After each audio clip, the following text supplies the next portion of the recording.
The only thing colder than the Wyoming winter was the hole in Nathaniel Morgan's chest.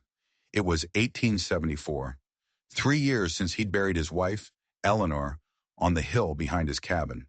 3 years since he'd buried his life as a doctor right along with her. He stood there now, the wind clawing at him, his hand resting on the simple wooden cross. He'd left some prairie flowers, but they were already brittle, frozen, just like him. He was a man who'd seen the worst of the world, a field surgeon in the war. He'd put boys back together who were more parts missing than whole, but he couldn't save his own wife from a fever. What good was a healer who couldn't heal the one person who mattered? So he'd packed away his medical bag, his scalpels, his books. He'd packed away Nathaniel the doctor and came west to let Nathaniel the ghost just fade away. His cabin was his tomb, the barn, his graveyard, the endless, snow-covered prairie, his eternity. As dusk bled across the sky, he turned back toward the cabin. And that's when he saw them. Tracks in the snow, too big for a rabbit, too small for a deer. A wolf, maybe, driven close by the storm. He'd need to check the horses, lock down the chickens. Just one more chore in a life made of chores.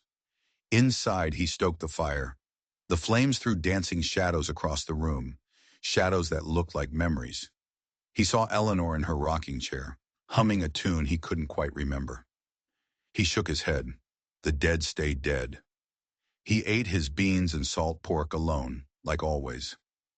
The silence was a presence in the room, a guest that never left. Outside, the wind howled, and somewhere in that wind, a wolf howled back. It sounded like his own soul. That night, the nightmares came. Antietam, the screams of dying boys, blood on his hands, so much blood. He was trying to save a young lieutenant, but the boy's face kept shifting, melting, becoming Eleanor's. "Save me," she'd whisper, her lips blue with fever. "You're a doctor. Save me." He woke up gasping, drenched in sweat. The fire was dead. The cabin was ice cold. He knew he wouldn't sleep again. He never did. He got up, lit a lamp, and sat at his small desk. He saw the Bible, unopened for months. Next to it, a letter from a preacher in the town of Millwood, 15 miles away, inviting him to join their community. He'd never answered. His community was a wife under the ground and a ghost in the mirror. He opened a leather journal instead. Eleanor had given it to him. He was supposed to record his medical discoveries. Now he just used it to write down the things he was afraid he'd forget. The exact color of her eyes, the way she laughed. He picked up his pen. "Winter comes early this year," he wrote. Saw wolf tracks near the barn. He stared at the words. The truth was, he couldn't bear the thought of another living soul on his land. The questions, the pity. He'd rather wrestle with the ghosts he knew than invite new ones in. The next day, the sky promised more snow. He spent the morning reinforcing the livestock pen, the sound of his hammer echoing across the empty land. Each blow was a punch against the memories. Bam! The hospital tent. Bam! Her last breath. Bam! The silence. By afternoon, he was on the barn roof, replacing rotted shingles. From up there, he could see for miles. Nothing. Just an ocean of white, stretching to the mountains. This is what he wanted. Solitude. A world without people, without pain. But as the sun began to set, the sky to the north turned a bruised, angry purple. Another storm was coming, a bad one. He scrambled to finish his work, securing the animals, bringing in enough firewood to last for days. By the time he was back in the cabin, the world outside was a swirling vortex of white. The wind shrieked, rattling the windows, trying to get in. He lit the fire, put a pot of stew on, and settled into his chair with one of Eleanor's books. Poetry. He hated poetry. But the book smelled like her. He read the same page 10 times, his mind unable to focus over the roar of the storm. And it was during a brief lull, a sudden, breath-holding silence, that he heard it. A sound that did not belong, a sound that should not exist out here, in the middle of nowhere, in the middle of a blizzard. 3 taps, soft, hesitant, on his door. He froze. It had to be the wind, a branch hitting the wood. No traveler would be out in this. No neighbor would come calling. The knocking came again, Louder this time. Deeper. Unmistakably human. He rose slowly, his heart a cold hammer in his chest. His hand found the rifle he kept propped by the door. Raiders, maybe.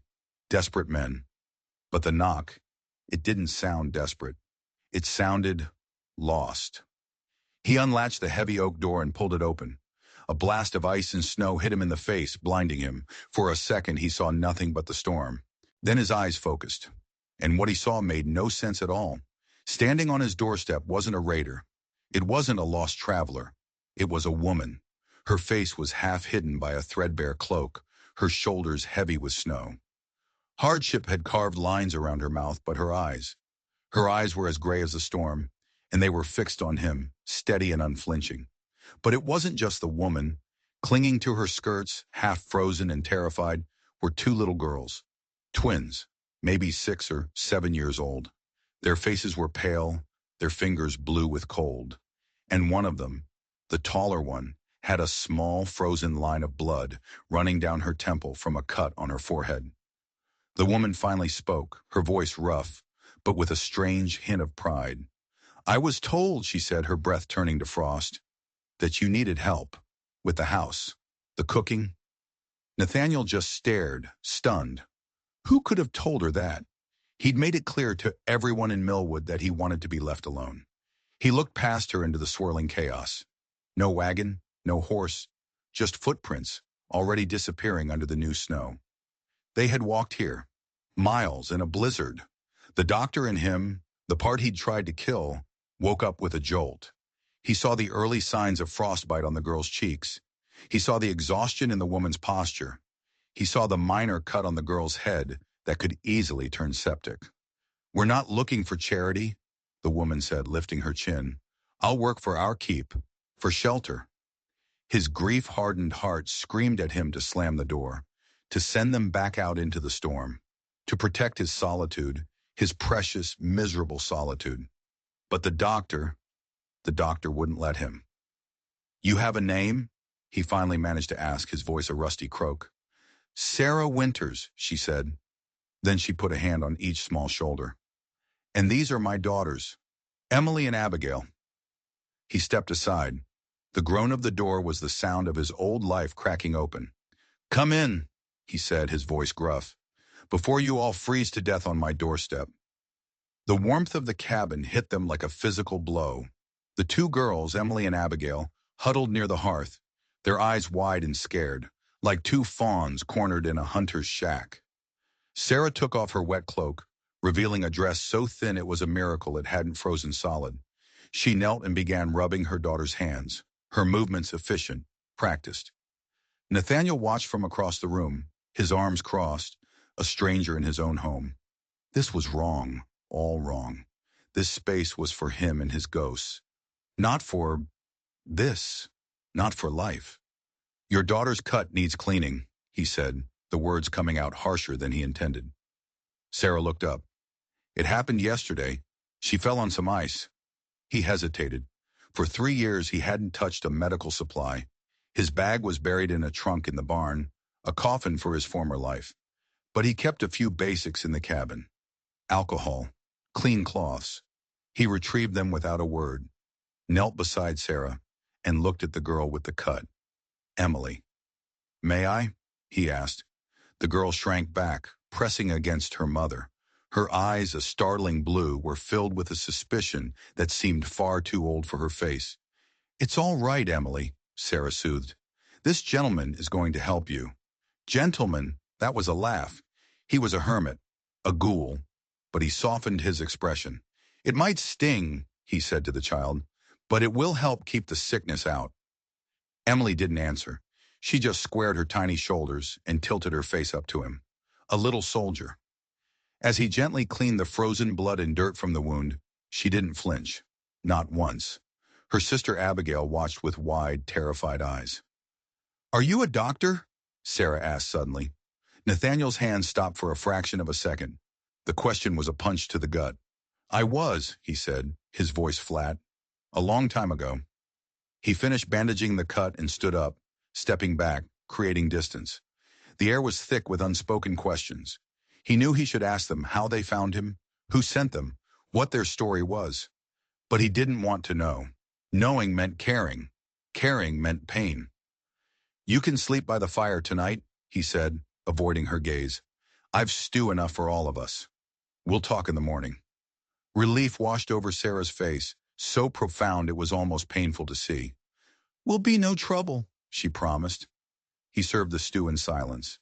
The girls ate like they hadn't seen food in days, but with an unnerving, perfect politeness. Sarah barely touched her own bowl until her daughters were finished. "How did you hear I needed help?" he asked abruptly, the question tearing out of him against his will. Sarah looked up, and for a second he saw something flicker in her eyes. Guilt? Fear? "A woman in Millwood," she said. "Martha. She told me a widower out this way could use a housekeeper." He frowned. He knew no Martha. He barely knew anyone. "And you walked 15 miles in a blizzard based on a stranger's word?" Sarah's gaze dropped to her hands. "We had nowhere else to go," she said quietly. And in those 5 words he heard a story far darker than a simple search for work. Just then, Abigail, the smaller twin, let out a cough. It wasn't a child's cold. It was deep, wet, dangerous. His medical instincts, buried but not dead, flared to life. "How long has she had that cough?" "A few days," Sarah admitted. "It's gotten worse." He got up and went to a cupboard, pulling out a jar of honey mixed with wild cherry bark, a remedy Eleanor used to make. He didn't know why he'd kept it. "A spoonful before she sleeps," he instructed. "It will help." Sarah took the jar, her eyes shining with gratitude. "You're very kind." "I'm not," he said, turning away. "But a child is sick, that's all." After they ate, he pulled out blankets from a chest. Eleanor's blankets. The cabin filled with the scent of lavender from the sachets she'd tucked between them. The smell was a ghost, wrapping itself around him, suffocating him. The girls fell asleep almost instantly, curled together by the fire. Sarah sat beside them, her back straight, watching the flames, a sentinel guarding her precious cargo. Nathaniel couldn't breathe. The scene was too domestic, too alive, too much like the life he had lost. "I have to check the horses," he muttered, and fled into the storm. The icy wind was a relief, scouring the ghosts from his lungs. He stayed in the barn longer than necessary, the familiar smells of hay and leather calming his frayed nerves. He was a man who understood animals. They were simple, predictable.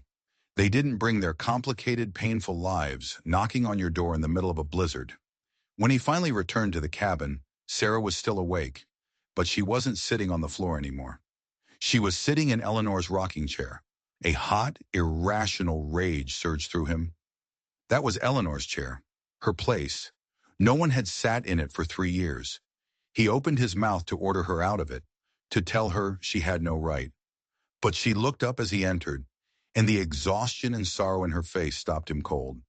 She immediately stood, sensing his anger. "I'm sorry," she said. "I shouldn't have." "It's fine," he grunted, the lie tasting like ash in his mouth. "It's a chair. It's meant for sitting." He busied himself with the fire, avoiding her eyes. He could feel her watching him, could feel the questions she wasn't asking. "Mr. Morgan," she began. He was startled. He'd never told her his name. "The woman, Martha," she explained, seeing his surprise. "She told me your name." "Martha," he repeated, the name tasting strange on his tongue. He had 1,000 questions about this Martha, about the story that made no sense. But he was too tired, too raw.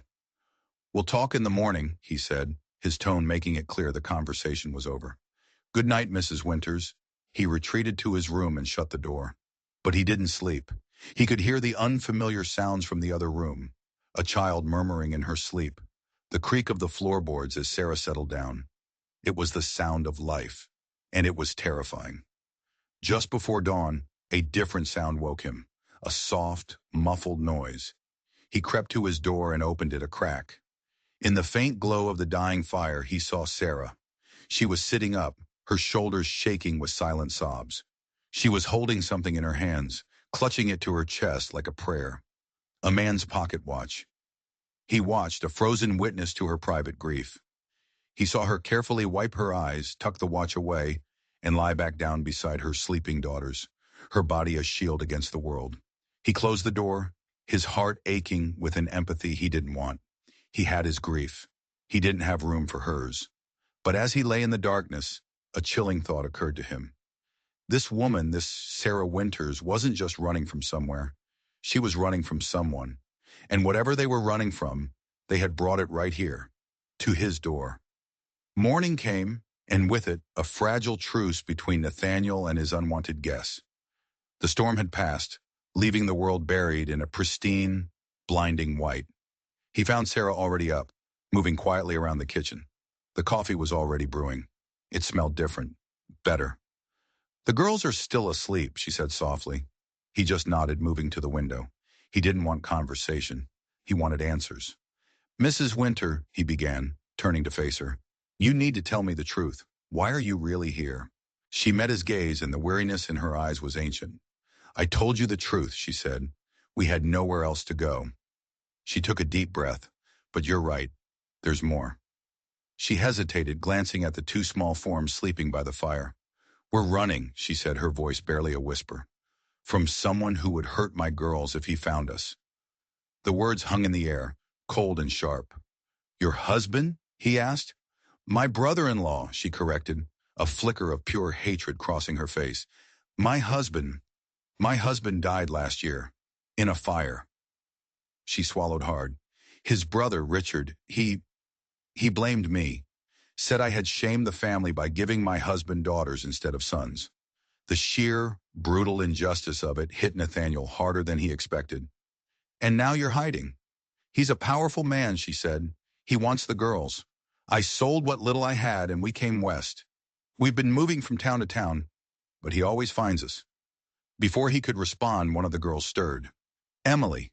She sat up, and her eyes, those old, watchful eyes, fixed on them. She didn't say a word. She just listened. Sarah's voice instantly softened. "Good morning, sweetheart." Emily just nodded, her gaze shifting from her mother to Nathaniel, assessing him. "Mr. Morgan and I were just talking," Sarah told her daughter. "He's going to let us stay for a while." Emily looked at Nathaniel. It wasn't a child's look. It was the look of a judge weighing a man's soul. He felt stripped bare under that silent gaze. Then, to his shock, she gave a small, almost imperceptible nod. Relief. That simple gesture sealed it. He couldn't turn them away. He couldn't send this child back out into the world to be hunted. "You can stay," he said abruptly. "Until spring, at least. I need the help."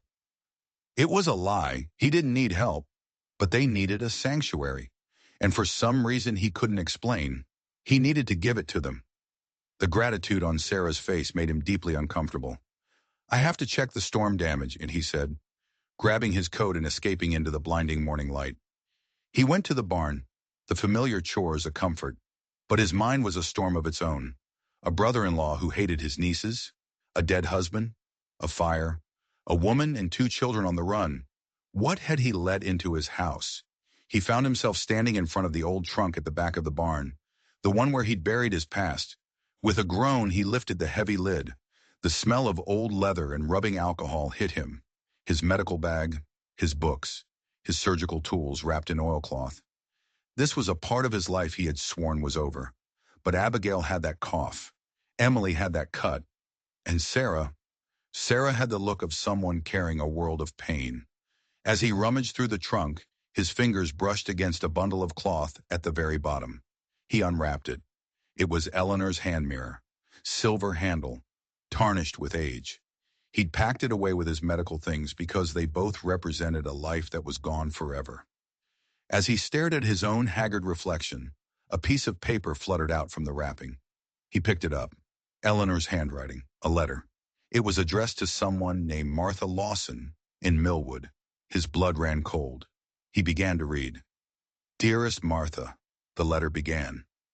"I fear my time grows short. The doctor says the fever is worsening. Nathaniel refuses to see it, but I know. I write not for myself, but for him. When I am gone, he will be so alone. He will build a wall around his heart and let no one in. My friend, I am asking you for one last favor. When enough time has passed, please find someone for him. Someone to look after the house, to bring some life back into these rooms. He is a good man, Martha. He deserves a second chance at happiness, even if he is too stubborn to seek it for himself. He sat back on his heels, the letter shaking in his hands. Martha, the same name Sarah had mentioned. It wasn't a coincidence. It was a plan set in motion 3 years ago by his dying wife. Eleanor had known. She had known she was dying, and instead of telling him, she had been making arrangements for his future, a future with someone else. The revelation was a physical blow, a betrayal and an act of love so profound it stole his breath. Sarah Winters wasn't here by chance. She was here by design. Eleanor's design. Before he could even process the thought, a small sound made him turn. Emily was standing at the barn door watching him. Her eyes were fixed on the open trunk, on his medical book. "You like books?" he asked, his voice hoarse. She nodded.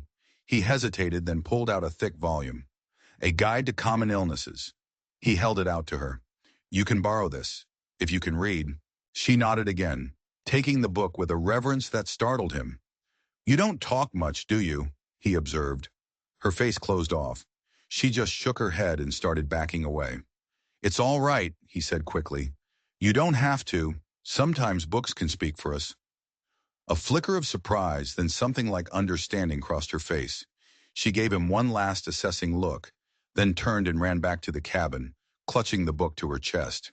He stayed in the barn, his mind reeling. Eleanor's letter, Sarah's story, the silent, watchful child. It was all connected. He was a man who thought his story was over, but he was starting to realize, with a dawning sense of terror and wonder, that he had just walked into the middle of someone else's, and he had no idea how it was going to end. Back in the cabin, the world had changed. It smelled of coffee and fried bacon. Sarah was at the stove, Abigail was at the table drawing, and Emily was already lost in his medical book. It was a picture of a life he hadn't had in years, a life he'd thought he never wanted again. The sight of it was like a knife in his chest, but it was a warm knife. It hurt, but it was the pain of thawing, not freezing. He put some medical supplies on a shelf. More of the cough syrup for Abigail, some willow bark for fevers, just in case. He wasn't a doctor anymore. He was just being practical. "How's her cough?" he asked Sarah, nodding at Abigail. "Better," she said. The honey helped. He felt a small, unfamiliar flicker of satisfaction. The four of them sat and ate breakfast. It was strange, awkward, but it was also nice. He'd forgotten what it was like to share a table. "I need to ride into town for supplies," he said, breaking the silence. "The storm's passed, but there's more weather coming." "I can make a list," Sarah offered. Her speech was educated. Her manners were refined. This was not a woman who had spent her life as a housekeeper. Another piece of the puzzle that didn't fit. "Add anything you or the girls need," he said. Her pride warred with her practicality for a moment, then she nodded. "Thank you. Some fabric for clothes. And paper. I need to keep up their lessons." A woman on the run, and she was worried about her daughter's education. He was impressed, despite himself. The ride to Millwood was long and cold. The world was a blank page of snow, and his thoughts were a chaotic scrawl all over it. Eleanor's letter felt like a physical weight in his pocket. Had she orchestrated all of this? Was he just a piece in a game she'd set up before she died? Millwood was a handful of wooden buildings huddled against the endless white. At the general store, he handed the list to the owner, Mr. Jenkins. "Quite in order," Jenkins said, peering at Sarah's neat handwriting. "Got company, Morgan." "A housekeeper," Nathaniel grunted, "for the winter." "Ah, that'd be the Winters woman and her girls," Jenkins said. "Came through a few days back asking about work." Nathaniel's blood went cold. "Did she speak with a woman named Martha?" Jenkins thought for a moment. "Can't say I recall a Martha. Less you mean old Martha Lawson. Lives out past the creek. Keeps to herself." Martha Lawson, the name from Eleanor's letter. It wasn't a coincidence. "How would I find her place?" he asked, trying to sound casual. Jenkins gave him directions. The curiosity was practically buzzing off the old man, but he didn't ask any more questions. As Jenkins gathered the supplies, Nathaniel made a decision. Martha Lawson would have to wait. He needed to get back before dark. He loaded up the wagon and made one last stop, the post office. There was a small stack of mail for him, months old. He glanced through it. Bills, an old newspaper, and a letter from a medical colleague back in Illinois. He shoved it in his pocket without opening it. He pushed the horses hard on the way back. The sun was already dipping low, painting the snow in shades of orange and purple. As he crested the last hill, he saw his cabin.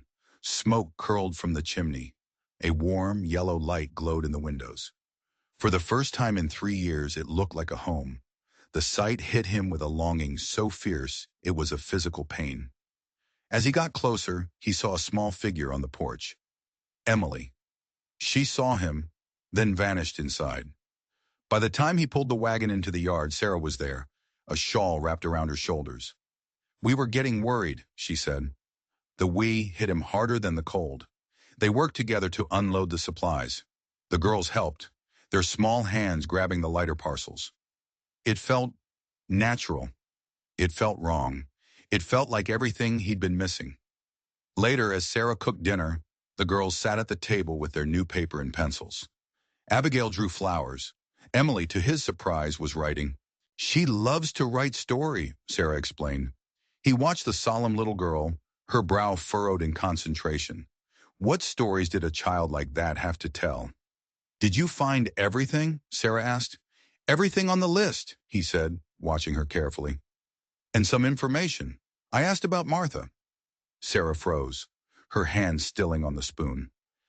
"There's a Martha Lawson who lives outside of town," he said, pressing his advantage. A flicker of something crossed her face. Recognition, alarm. "I see," she said carefully. "The name seemed familiar," he lied. "Then I remembered. It was in a letter. A letter my wife wrote just before she died." The spoon clattered from Sarah's hand onto the floor. She slowly turned to face him, her expression a mess of guilt and fear. "A letter," she whispered. "Yes," he said, his voice hard, "asking a Martha Lawson to find someone to help me after she was gone. Now, isn't that a coincidence?" She stared at him, her eyes wide. She looked trapped.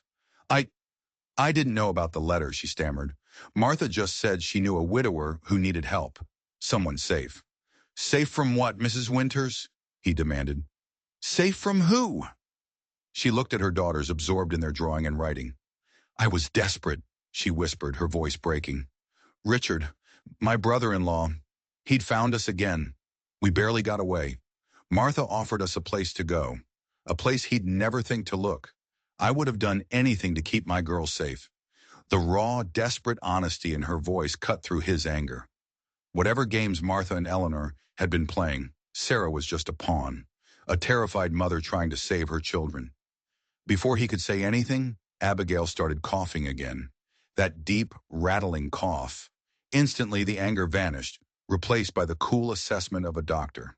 "We need to get some steam into her lungs," he said. "All business." He boiled a pot of water, adding a few drops of pine oil. He had Sarah hold Abigail over the steaming basin, a towel draped over her head. Emily watched his every move, her eyes missing nothing. "Will she be all right?" Sarah asked, her voice laced with worry. "I think so," he said. "We caught it early." He looked at her. "You took a huge risk traveling with her this sick." Sarah's gaze dropped.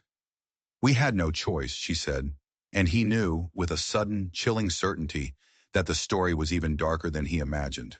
What kind of monster would force a mother to drag her sick child through a blizzard just to escape him? Later that night, after the girls were asleep, they sat by the fire. The silence was different now. It wasn't empty. It was filled with unspoken truths. "Emily," he said quietly. "She never speaks." A shadow passed over Sarah's face. She stopped talking after her father died. The fire. It took her voice. She looked at her sleeping daughter. Abigail became timid. Emily. Emily became a fortress. He nodded. He'd seen it in the war. Trauma did strange things to people. "This brother-in-law," he said. "This Richard. What did he do?" Sarah's hands tightened in her lap. "Richard said, 'Thomas, my husband died because of me, because I gave him daughters. He said daughters were a curse, a weakness. Her voice was brittle. He told me he would take care of the girls, send them away to a special school. I knew what that meant. It meant I would never see them again.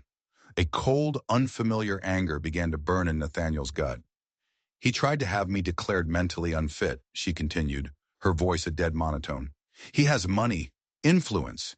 He told everyone I was hysterical with grief. He nearly succeeded. So she ran, with nothing but her children and a few hidden keepsakes.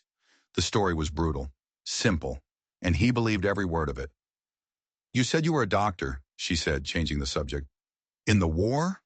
He found himself telling her. About the field hospitals, about his practice in Illinois, about Eleanor, about the fever that came like a thief in the night and stole everything. I couldn't save her, he said, the words tasting like poison, even after all this time. My own wife. I was a doctor and I just watched her die. I'm so sorry, Sarah whispered. The sincerity in her voice cracked open a door in his heart that had been rusted shut for years. So I came here, he finished, to outrun the memories. But they followed you, she said. It wasn't a question. He looked at her, and in her eyes he saw the same haunted knowledge. They both knew that you can't outrun your ghosts. You just learn to live with them. For the first time in 3 years, he wasn't entirely alone in his grief. The next morning he knew what he had to do. He rode out before dawn, the air so cold it felt like breathing shards of glass. He was going to find Martha Lawson. He was going to get some answers. Her cabin was small, tucked away against a line of pine trees, almost invisible in the snow. As he swung down from his horse, the door opened. A tall, older woman with silver hair and eyes the exact same shade of blue as Eleanor's stood there, watching him. Nathaniel Morgan, she said, her voice like the crackle of ice. I've been expecting you. She knew his name. She was expecting him. The world tilted on its axis. Come in, she said. We have much to discuss. Inside her cabin was neat, orderly, and smelled of dried herbs. She handed him a mug of tea. You sent them to me, he said, getting straight to the point. Sarah and her girls. I did, she said, her gaze unwavering. Eleanor asked me to. I found her letter, he said. But who are you? She never mentioned a Martha Lawson. The woman gave him a sad smile. She wouldn't have, not by that name. She stood and retrieved a framed photograph from a small desk. 2 young women, their arms linked, smiling.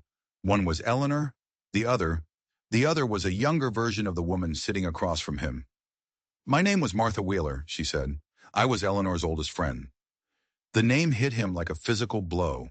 Martha Wheeler, Eleanor's best friend from childhood, the one she wrote to every week. Why? He asked, his voice rough. Why didn't you come to her funeral? I was sick myself, Martha said. By the time I recovered, you were gone. Your letters were returned unopened. He remembered. He'd burned them all, unable to face the world's sympathy. Eleanor was worried about you, Martha continued. She knew you'd lock yourself away. She made me promise I'd find a way to help you. For 3 years, I've watched from a distance, waited. And then Sarah Winters arrived in Millwood, terrified and desperate. It felt like a sign, a chance to keep my promise. She had sent a broken family to a broken man, hoping they could somehow make each other whole. But why didn't Eleanor tell me? He asked, the question that had haunted him for 3 years. Why didn't she tell me she was dying? Martha's face softened. Because she loved you, she said simply. She had seen other doctors. They all said the same thing. There was no hope. She didn't want your last days together to be a frantic, desperate battle you were destined to lose. She wanted to give you peace. It was her last gift. The truth was a punch to the gut. All this time he'd carried the guilt of his failure, but he had never been meant to succeed. He was only meant to love her until the end. As he prepared to leave, Martha handed him a small wooden box. Eleanor sent this to me before she died, she said. She wanted you to have it when you were ready. He took the box. It was light. Eleanor's initials were carved into the lid. He rode home through the dying light, his mind a whirlwind. Eleanor's secret, Martha's promise, a family sent to him by a ghost. As he neared the cabin, he saw the warm light in the window. He saw Sarah come to the door, her silhouette framed against the glow. He saw the girls inside, and he felt something he hadn't felt in a very long time. He felt like he was coming home. That night after the cabin was quiet, he finally opened the box. Inside, nestled on faded velvet, was a silver locket. He opened it. A tiny portrait of him, a tiny portrait of her, both from when they were young, their faces full of hope. Underneath the locket was a folded piece of paper, another letter from Eleanor. "My dearest Nathaniel," it read, "if you are reading this, I hope you are beginning to heal. My greatest fear is not death, but the thought of you alone. You are a healer, my love. It is your gift. Please don't let my death be the end of that gift. There are others who need you. Be happy, live fully, and know that I am loving you still." Tears streamed down his face, hot and cleansing. For 3 years he'd been a ghost, haunting the ruins of his own life. But Eleanor hadn't wanted him to be a monument to her memory. She'd wanted him to live. Sarah and the girls weren't an intrusion. They were a lifeline, a second chance, sent to him from beyond the grave. A few days later, the mail from town arrived. He'd picked it up on his trip and forgotten about it. He tossed the bundle on the table, and then Sarah gasped. She was staring at one of the letters, her face white with terror. It was a thick, cream-colored envelope addressed to him. "What is it?" he asked. With a trembling hand, she pointed to the wax seal on the back, an elaborate embossed W. "It's from him," she whispered. "It's from Richard." How? How could Richard Wellington know his name? Know where to find him? "It's addressed to me," Nathaniel said, confused. "But that's his seal," she insisted. "He's found us." He broke the seal and read the letter. The elegant script was a mask for the venom beneath. "Dr. Morgan," it began, "it has come to my attention that you are harboring my sister-in-law, Sarah Winters. I must inform you that Mrs. Winters is in a fragile mental state. A court has granted me legal guardianship of my nieces. I will be traveling to your region soon to retrieve them. I trust you will cooperate." "He's lying," Sarah said, her voice shaking with rage. "There was no court. He's trying to paint me as insane so he can steal my children." "I believe you," Nathaniel said, "but he's coming, and a man like that won't be coming alone." Suddenly, the isolation he had craved felt like a trap. They were miles from anyone, alone.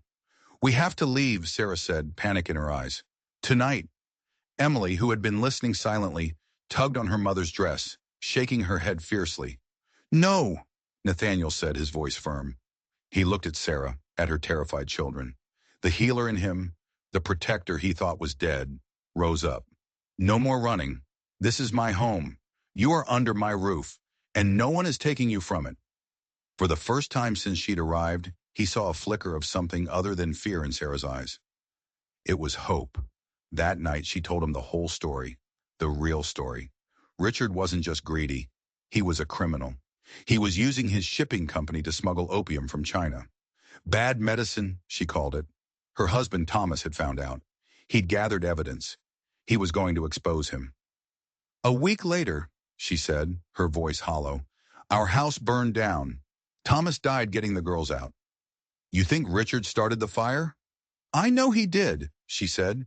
"He killed his own brother to protect his secret empire. The pieces all slammed into place. Richard wasn't just trying to control his nieces. He was trying to silence a witness." "Emily," Nathaniel said, a horrifying thought dawning on him. Why did she really stop talking? Sarah's face crumpled. The night before the fire? Thomas was in his study, going over the papers. Emily was with him. She was always with him. She draws, she reads, but she sees everything, hears everything. Emily's silence wasn't from trauma. It was from terror. She knew. The little girl curled up asleep by his fire. She knew a secret that could get them all killed. Richard wanted her not because he cared about her, but because he needed to make sure she never, ever spoke again. Just then, the worst blizzard of the season hit. For 3 days, the world was nothing but a screaming vortex of white. They were trapped, the 4 of them, a tiny island of warmth in a sea of ice. The waiting was torture. Every howl of the wind sounded like a man's shout. Every rattle of the window was a fist on the door. On the 3rd night, as the storm began to die down, they were sitting by the fire. Nathaniel was reading to the girls, his voice a low rumble in the quiet room. He paused to take a sip of coffee, and into that silence a small, clear voice spoke. "He's coming." Everyone froze. It was Emily. Sarah stared at her daughter, her eyes wide with disbelief. "Uncle Richard," Emily said, her voice stronger now. "He's coming when the snow stops." She looked at Nathaniel, her gaze steady. "I have to tell you," she said. "I have to tell you everything." And she did. She told them about the night before the fire, about hiding in the hallway and hearing Richard arguing with another man, about hearing him give the order. "Make sure it looks like an accident, and make sure those papers burn." "Papa knew they were coming," Emily whispered, tears finally streaming down her face. "He knew, and he tried to save us." Then she dropped the biggest bombshell of all. "I took some of the papers," she said, her voice barely audible. "Before the fire, I hid them." She walked over to a small traveling case in the corner, pulled out a worn cloth doll, and carefully opened a seam in its back. Inside were folded, yellowed shipping manifests. Proof. Hard proof of Richard's crimes. For months, this silent little girl had been carrying the evidence that could destroy a monster. The storm broke the next morning. The world was silent, beautiful, and deadly. "I'm riding to town," Nathaniel said. "I'm getting the sheriff." He rode like a man possessed, the cold forgotten. In town, he learned the terrible truth. Richard Wellington was already there. He'd arrived the day before. He was asking questions. He knew where to find them. He found Sheriff Collins, a hard but fair man, and laid out the whole story, spreading the wrinkled papers on his desk. "These are serious accusations," the sheriff said. "They're true," Nathaniel insisted. Just as the sheriff agreed to come back with him, Nathaniel had a chilling thought. He'd been gone for hours. What if Richard hadn't waited? What if he'd already gone to the cabin? They rode back with a desperate urgency, their horses churning through the deep snow. As they crested the last hill, Nathaniel's heart stopped. Two strange horses were tethered outside his cabin. They were too late. They approached carefully, using the trees for cover. Two men were on the porch. One was tall, well-dressed, arrogant, Richard Wellington. The other was a hired thug. The cabin door was closed. Sheriff Collins called out, announcing himself. Wellington was smooth, charming. He was just a concerned uncle, here to check on his unstable sister-in-law. He tried to dismiss the sheriff, to handle it as a family matter. "It's a police matter now," Collins said. "Your niece, Emily, has made some very serious claims, and she has evidence." Wellington's mask of civility cracked. Just then the cabin door opened. It was Sarah, holding Nathaniel's rifle. Her hands were shaking, but her aim was steady. "He's been trying to break down the door," she said. The situation exploded. The hired thug, a man named Parker, pulled a pistol, aiming it at Sarah. Wellington smiled, a cold, triumphant smile. "Now, Sheriff," he said, "let's all be reasonable." But he hadn't counted on Emily. The little girl appeared behind her mother, her face pale but fearless. "I heard you, Uncle Richard," she said, her voice ringing out in the cold air. "I heard you tell that man to kill my papa." Wellington lost control. He screamed at Parker to grab the girl. But Parker hesitated. This was more than he'd signed up for. In that split second of hesitation, Nathaniel moved. He tackled Parker, sending them both tumbling into a snowdrift. The gun went off, the bullet harmlessly burying itself in the snow. Sheriff Collins drew his weapon on Wellington. "You're under arrest." But Wellington was fast. He scrambled for his horse, trying to escape. Another shot rang out. Not from the sheriff, from Sarah. She didn't shoot Wellington. She shot the ground right in front of his horse. The animal reared, terrified, throwing Richard Wellington hard into the snow. It was over. As the sheriff was cuffing a sputtering, furious Wellington, another rider appeared. It was Martha Lawson. "Glad I'm not too late," she said calmly. "I took the liberty of wiring the U.S. Marshals. They'll be here in a few days to take Mr. Wellington into federal custody.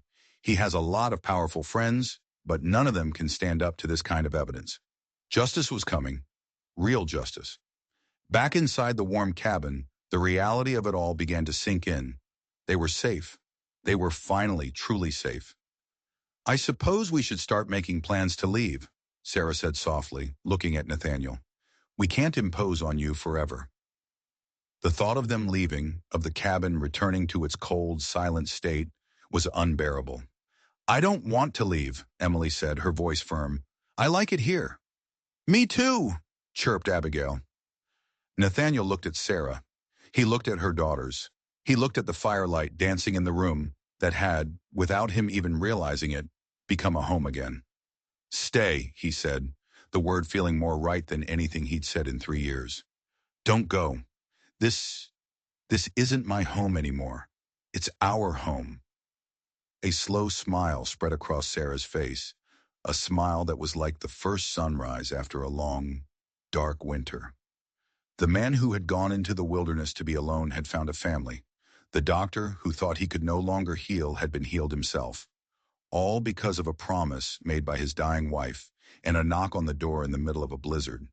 The past was a ghost, but the future was sitting right here in front of him, warm and alive and real.